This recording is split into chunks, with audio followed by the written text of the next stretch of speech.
everyone and welcome back to All About Steph 1 with me, Steph. Today we're going to do a little comparative study between the two Ferrari drivers. I rate Carlos Sainz and Charles Leclerc extremely highly. They are both fantastic drivers and I think they're definitely pioneering this new generation of young Formula 1 drivers. Charles Leclerc is probably the driver between the two of them that is most pegged to be a world champion one day, and this has been so since the beginning of his junior career. Whereas with Carlos Sainz, he was almost promoted to Ferrari, or it was assumed that he was promoted to be a placeholder, while Ferrari waited for one of its junior drivers to be ready and able to jump into that top team. I do think that Carlos Sainz's performances this year have thrown a little bit of a spanner in those works, because he is matching and sometimes beating Charles Leclerc in a race setting, which is definitely not what a lot of people expected. So today in this video, I am going to ask, is Carlos Sainz better than Charles Leclerc? Let's begin by talking about the statistics of each of them for the season thus far. Charles Leclerc is currently beating Carlos Sainz in terms of a race situation. He has beaten Carlos more times than Carlos has beaten Charles in the overall races in the season thus far. Charles Leclerc currently has 10 wins in comparison to Carlos's 6. This domination by Charles Leclerc is further exacerbated by his quali record, which is 12-4. This one isn't really so surprising because we do know that Charles Leclerc is a fantastic qualifier. In his first year with Ferrari, he actually earned the award for the most pole positions throughout the season with 7, beating the likes of Lewis Hamilton and Valtteri Bottas, who we know are excellent qualifiers. But now coming on to talking about points, it is extremely close between the two of them right now, with just half a point in between them. Carlos Sainz currently does have the edge upon Charles Leclerc by that half a point, but there's definitely not a lot in it and it can swing either way. At the beginning of the year, Charles Leclerc was ahead of Carlos Sainz, so it could definitely swing that way again. Coming on to podiums, now Carlos Sainz is 100% blowing Charles Leclerc out of the water in this one, with his 3 podiums in comparison to Charles Leclerc's only 1. Charles Leclerc's podium is a 2nd place. Carlos also has a 2nd place from Monaco, and he also has 2 3rd places, 1 achieved in Hungary and 1 achieved in Russia. However, this swings back to Charles' favour when we talk about pole positions, and Charles has achieved 2 throughout this season in comparison to Carlos's 0. Looking at statistics, it definitely doesn't tell the whole story, so let's look for instance at the Hungarian GP. Carlos Sainz beat Charles Leclerc, however, this does not take into account the fact that Charles Leclerc was taken out of that race. As well, we haven't factored in that this is Carlos's first year with Ferrari, so the first few races were definitely more about him adapting to the car and understanding and integrating himself within the team rather than going out to try and beat his teammate. Sometimes I have a huge reality check and realise that Carlos Sainz is only in his 7th season of Formula 1, not his 10th season. So all of the changing between teams that he's done has been in a really short period of time, which has definitely improved his adaptability skills and meant that he's consistently having to change driving style to fit to a certain car.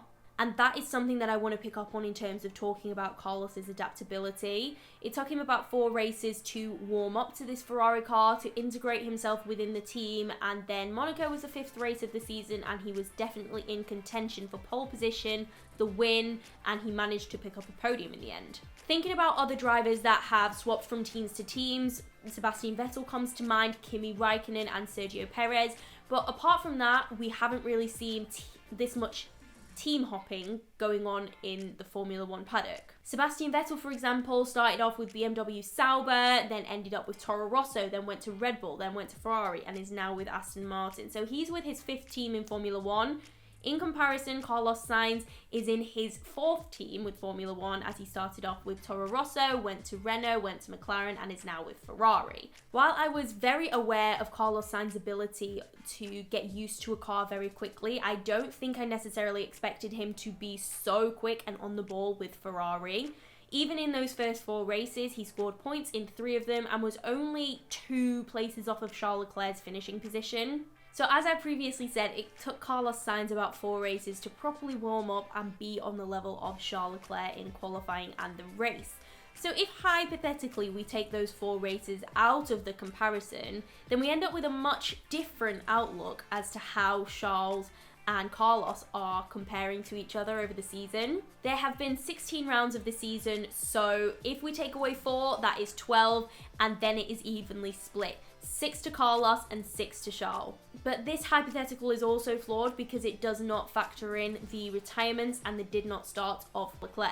I think that he's definitely been the driver that's a little bit more unlucky throughout the season. He didn't start in Monaco and he was taken out of the race in Hungary, both of which were races that Carlos Sainz managed to pick up a podium. Who knows what Charles Leclerc might have been able to do had he not been taken out of the race or had he been able to start. Regardless, there have been several instances in which both drivers have finished the race and one has gone on to outshine the other. So for example, at Silverstone, Charles Leclerc was definitely the star of the show, leading the race for the majority and honestly doing a fantastic job all weekend. Whereas if we look in comparison to somewhere like Russia, Carlos Sainz was in contention for pole position with Lando Norris. He was leading the race at the beginning. Fantastic job from him that weekend. The point with all of this is that they are very evenly matched. It swings and roundabouts between the both of them. There are a lot of what-ifs throughout the season. For example, Spa, because Carlos Sainz is a much stronger driver than Charles Leclerc is in the wet conditions. But obviously no one really got the opportunity to show what they can do in the wet conditions, as this race was a complete farce and half points were awarded for laps behind the safety car. These are all what-ifs and hypotheticals, and we can't necessarily think like that because there are always scenarios in which a driver could do better or one might have done a lot worse, but this is the way that the season has played out thus far, and Carlos Sainz is still marginally ahead of Charles Leclerc. For Carlos Sainz to be matching Charles Leclerc so well and so quickly and effortlessly at the beginning of his Ferrari career, what may he potentially do in the future? As I've mentioned in this video already, one of Carlos Sainz's biggest attributes is the fact that he is so adaptable, which gives me the impression that once we hit these new regulations in 2022, that he will be the stronger driver of the two Ferraris, especially at the beginning of the season. Ferrari's future looks to be all set to focus around Charles Leclerc for the next few years, with Charles signing his contract until the end of 2024. But with Carlos Sainz coming in and doing such an excellent job, it is highly likely that he would also be a key element of Ferrari's future strategy. The pools of Ferrari juniors in Formula 1 are drying up a little bit. We currently only have Mick Schumacher that is confirmed on the grid, so who knows if there will be a Ferrari driver that is coming up ready to replace Carlos Sainz. But I don't know yet whether this will end up playing into Carlos's hands and whether he will be able to argue that he deserves a contract extension with Ferrari, which I hope he genuinely gets, because I think the way that these two have been performing so far is absolutely incredible, and if they continue in the way that they're going and Ferrari provides a championship contending car, I see no reason why they would not be right in that championship fight. Earlier on in the season, I did predict that these two would come to blows, but they have been very respectful thus far, and I hope it will continue this way, because seeing them fight and watching them be so close to each other in terms of their abilities is genuinely really exciting for me, and I'm loving the way it's playing out this season. I'm not sure yet whether we can say that Carlos Sainz is a stronger driver than Charles Leclerc, because they both have their different strengths. Charles' strength is qualifying and his raw pace, whereas Carlos's is more his race pace and his adaptability, as I've spoken on. But right now, all I am sure of is that these two are working extremely well together. At the end of this season, I do predict that it will be Charles Leclerc who comes out on top, but I do think that next year it will switch around and Carlos Sainz will be the winning driver of the two of them. So I think that will end up giving Ferrari a little bit of a headache, but I'm excited to see how that's going to play out. But I'm looking forward to hearing what you guys have to say. So let me know if you think Charles or Carlos will come out on top at the end of this season in the comments down below.